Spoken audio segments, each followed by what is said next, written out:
I am the Tofu Golem. Please enjoy the video. You begin by confirming ownership and connectivity. Sign in to the linked account on another device or a browser. This proves you control the Apple ID or Google account. Once signed in, navigate to Find My Device or Find My iPhone and locate the locked item. Make sure the device is powered and online.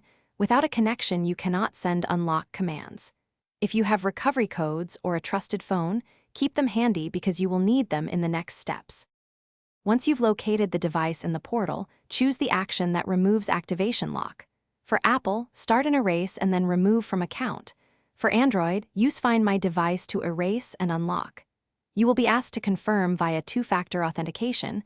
Enter the code on your trusted device or use a recovery code. Be patient. Erasing may take several minutes. If the device is offline, queued commands will run when it reconnects, so keep trying and monitor the device status. After the erase completes, power the device and walk through setup as if new.